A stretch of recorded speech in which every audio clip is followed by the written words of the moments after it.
Hello everyone, welcome back to my channel. In this video I'm sharing how I installed a stair runner on our stairs with a winder at the top.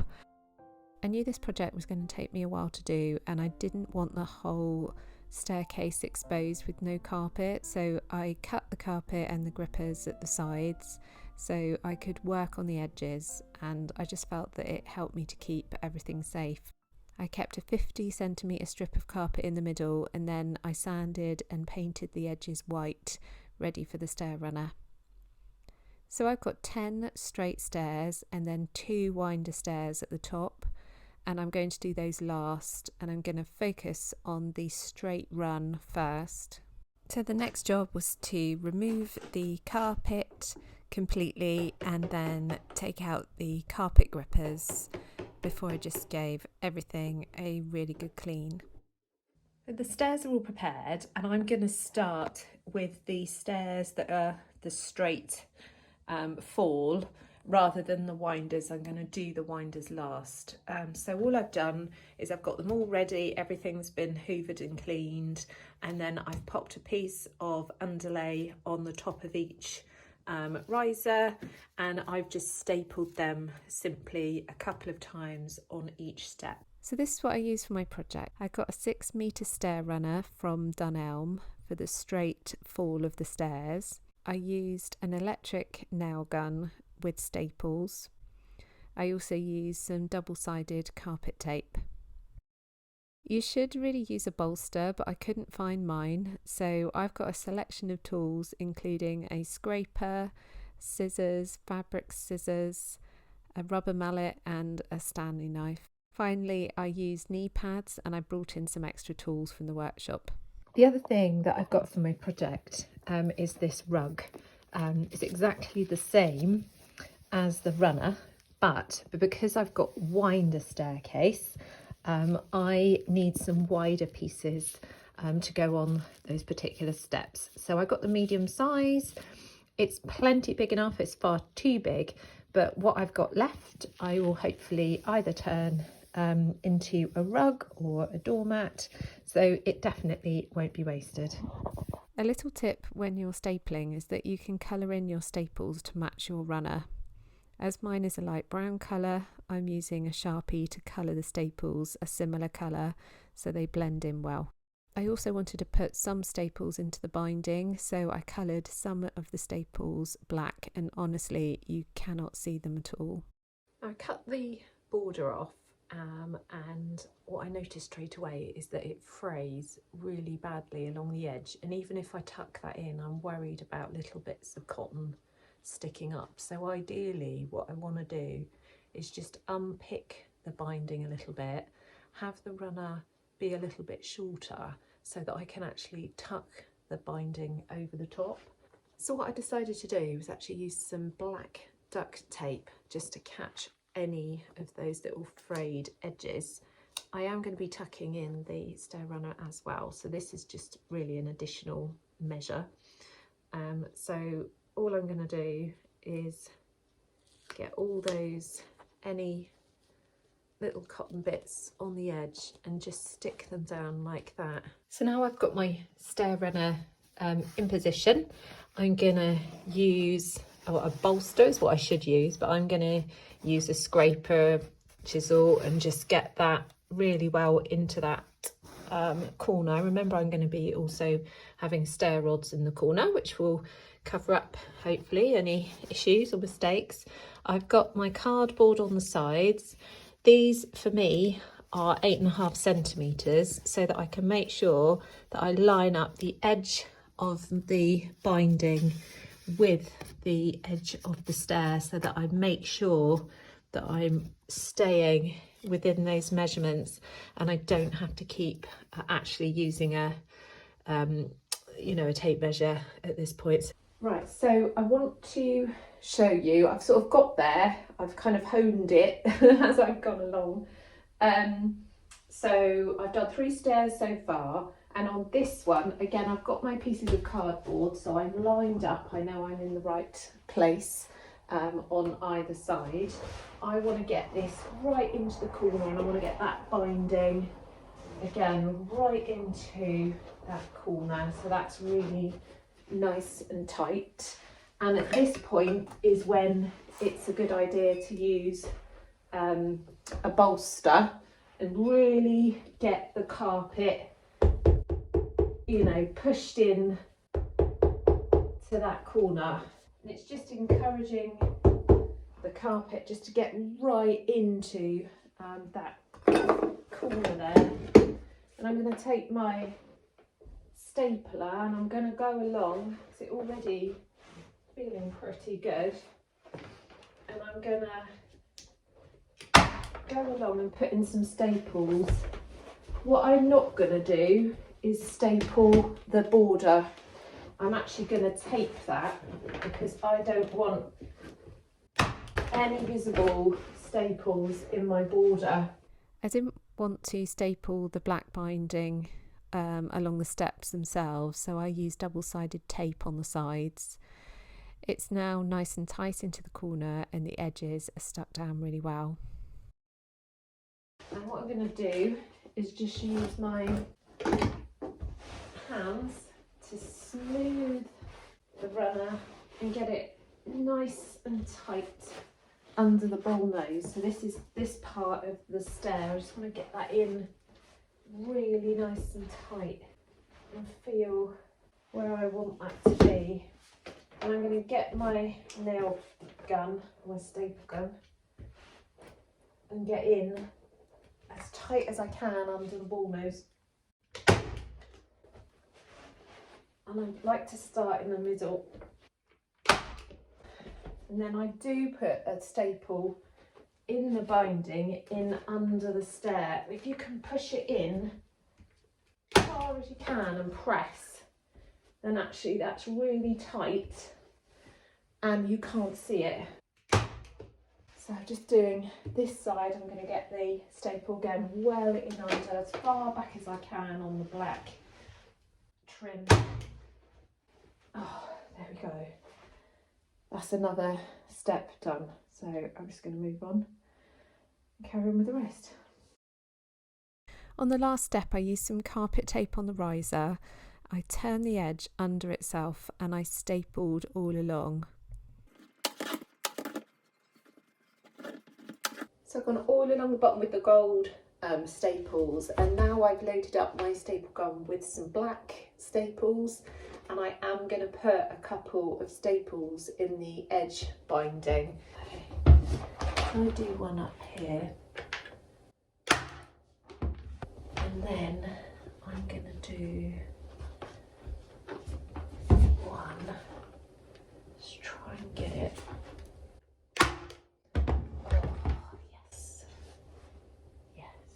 Good. So I've done all the straight pieces of the carpet, and now I've got the winder to do. So I've got 2 steps, and then obviously this flat piece up here just before you get up to the landing, and I want to finish that off nicely as well. So when you look at these stairs, you'll immediately see that when this piece has gone in flat against the riser, but this measurement here from here to here is now much wider than the actual runner. So this piece here is nearly 70 centimetres, whereas my runner is only 60. So that's why I'd purchased the rug, so that I can make myself the wider pieces. So here's the extra rug that I bought, and my plan is to make 2 pieces for the risers. They're going to be 70 by 20.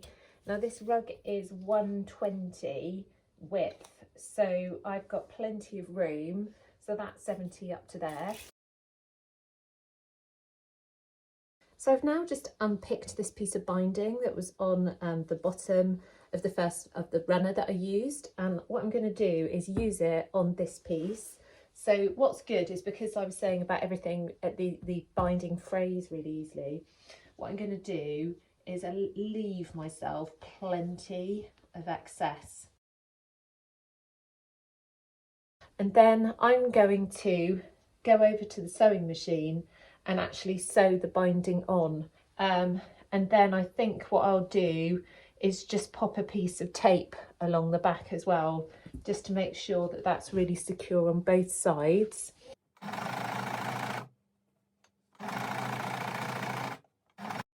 For the riser pieces, I used some carpet tape and also stapled along with the gold staples.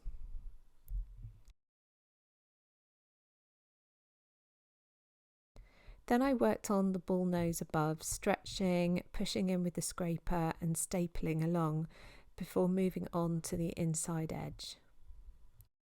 So I've got one more step to finish, and it's this one, and I am going to have to cut and make a piece for this stair because it is much wider than the original runner, which was only 60 centimetres width. Whereas when I've taken into account the full width of the riser here and this one here, it's 70 centimetres. So it's gained 10 centimetres by having these angles.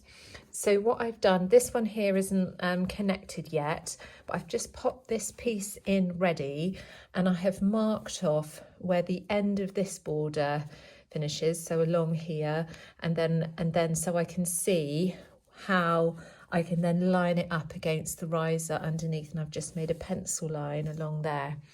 And the next job is to, again, I'm just going to try and line this up as best I can here, and then mark the line into that corner so that I've got my shape.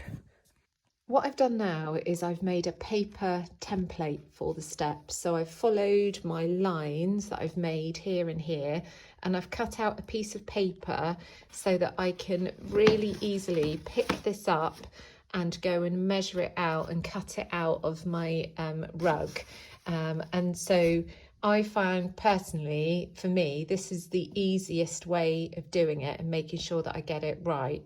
I'm going to use one of the pre-made edges for this, so that this line I know is perfect and straight, and then I'm going to be adding my binding to this side.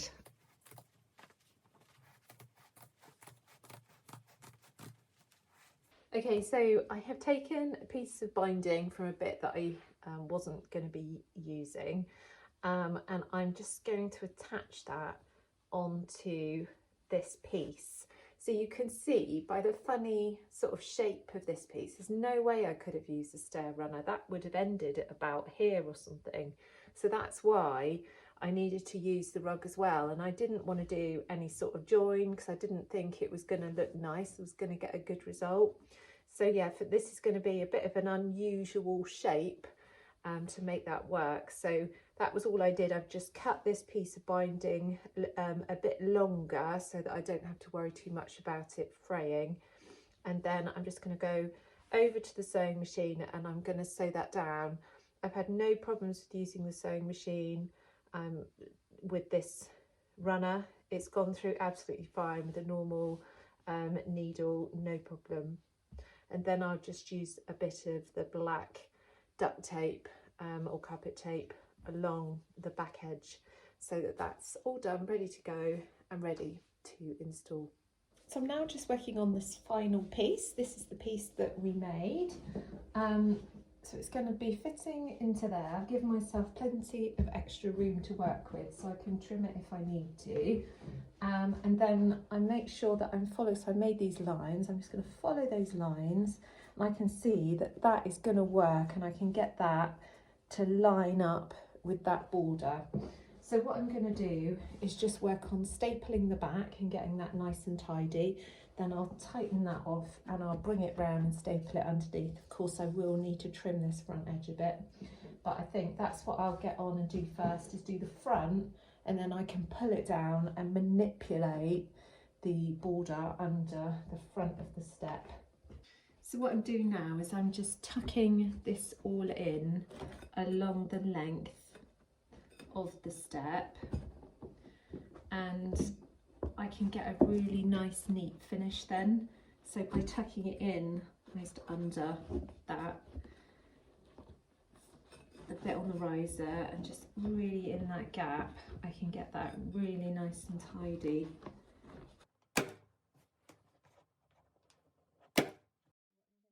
And now needed to work on the inside edge. I actually ended up cutting some of the carpet underneath the binding. I just found this was so much more easy because I could manipulate the binding around the bullnose to make it meet the binding underneath, and I secured it with black staples. So I'm just stapling all along like I've done before on the other steps. And when I get to here, what I've done is I've cut my carpet underneath, as you can see, and I've left the border a little bit longer. Then I can tuck that in and I can staple that in under and make sure that that outside edge meets the edge of the next riser. So I'm going to continue with my gold staples just along, and then I'll pop a couple of black ones in that corner one, and that'll be that stair finished. Here is the final reveal, the full stair runner with the stair rods. It really does have a big impact in our hallway, and I love the way it looks.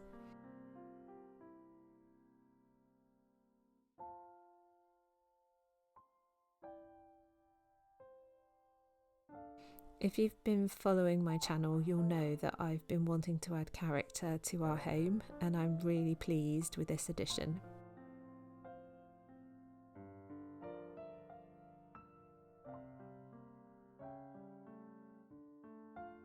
I will share separately how I fitted the stair rods to finish off this project. Thank you for watching. If you enjoyed this video or if it has helped you, please leave me a thumbs up and say hello in the comments. If you're new, then please consider subscribing, and I'll see you in my next video. Bye!